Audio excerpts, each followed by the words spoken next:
They called it a relic before it even flew. A white elephant, a massively expensive fighter designed for a Soviet threat that vanished before the jet was ready. The Eurofighter Typhoon was late, over budget, and born in political infighting that nearly broke Europe's most ambitious defense project. But when the afterburners light and two EJ-200 engines tear through the Italian sky, the politics disappear. What remains is one of the most agile and lethal air combat machines ever built, and one of the most misunderstood. This is the story of the Eurofighter Typhoon in Italian hands. How the Aeronautica Militare took a controversial Cold War program and turned it into a modern air dominance platform defending NATO's southern flank. Welcome back. For Italy, the Eurofighter Typhoon was never just another aircraft purchase.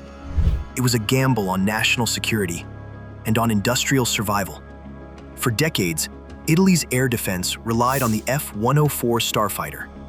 Fast, iconic, and by the 1990s, dangerously obsolete. Italy needed a replacement, urgently. But the road to the Typhoon was long, expensive, and politically painful.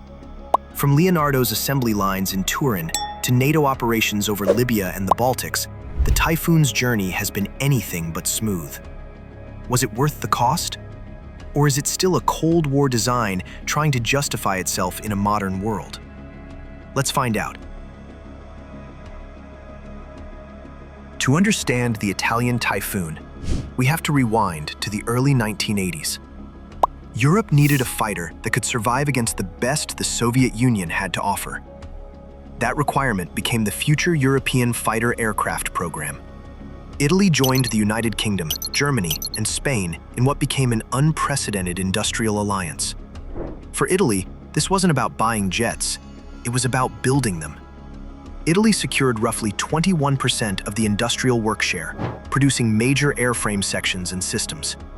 The Leonardo plant in Turin became a cornerstone of the program. The promise was enormous: tens of thousands of high-skill jobs and a permanent place in Europe's top-tier aerospace industry. But time moved faster than the program. The Soviet Union collapsed, budgets tightened, delays mounted.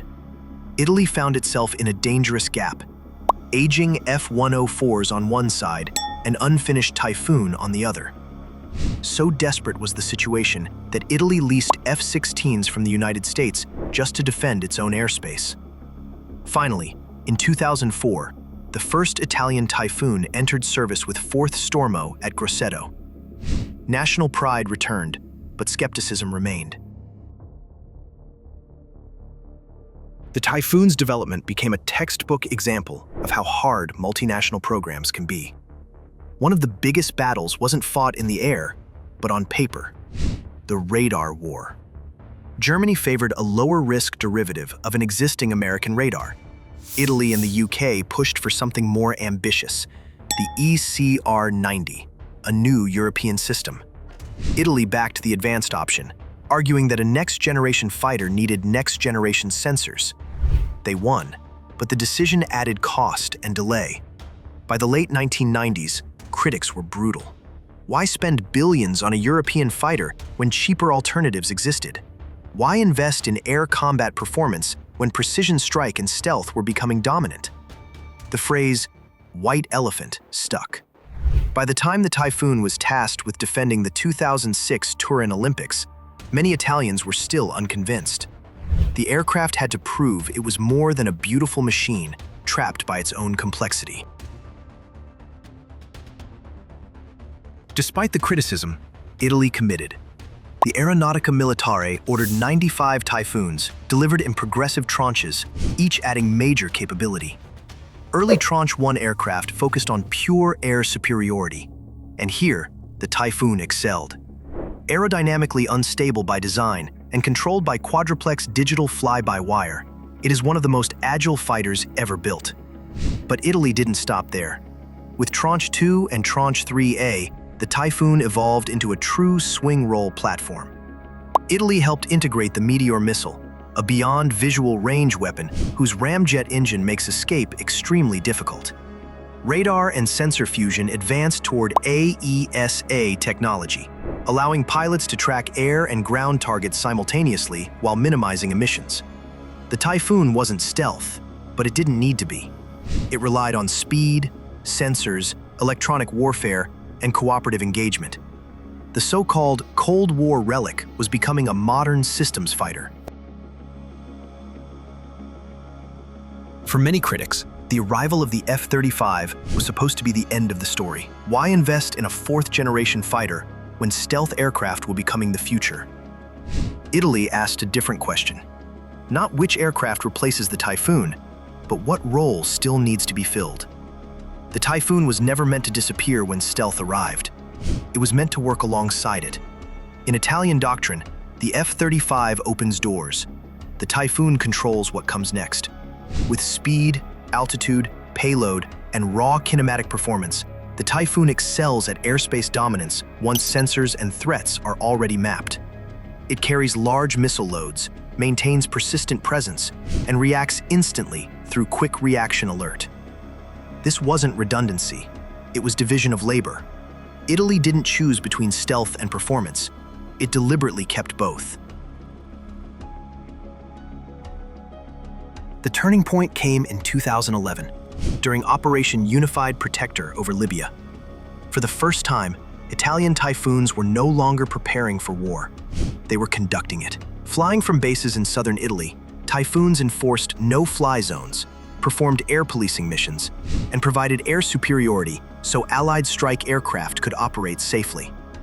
These were long sorties, flown in a dense NATO air environment, demanding constant coordination and real-time decision-making.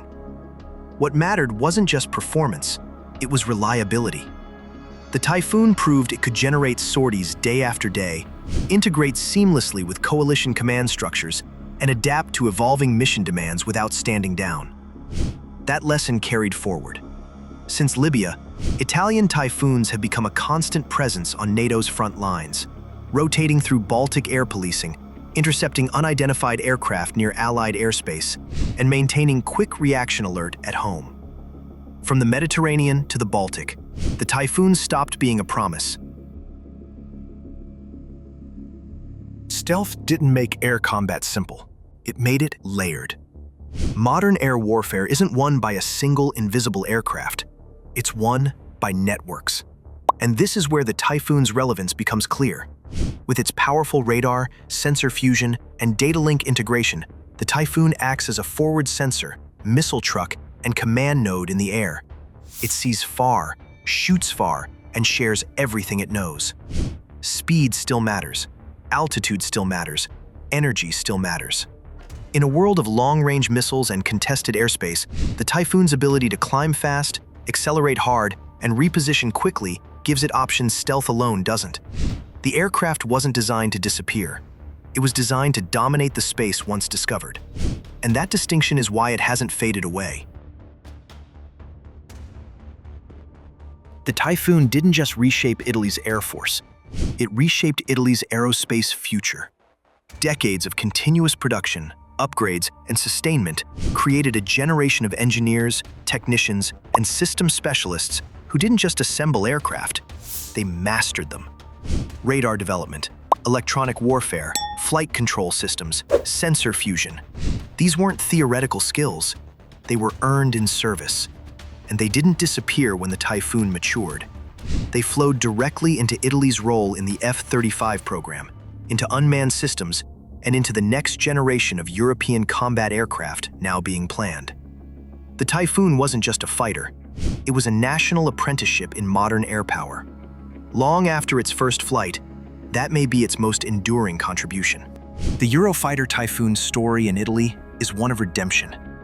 Born as a Cold War concept, delayed by politics, attacked for its cost, yet refined, upgraded, and mastered. Today, it stands as the backbone of the Aeronautica Militare, a reminder that air power isn't built overnight. The white elephant became a steel beast, and in the skies over Europe, Italy made sure it was ready. Was the Typhoon worth the investment, or should Italy have bought American jets sooner? Let me know in the comments. If you enjoyed this deep dive into military aviation, like and subscribe to Steel Beasts. Thanks for watching. Fino alla prossima!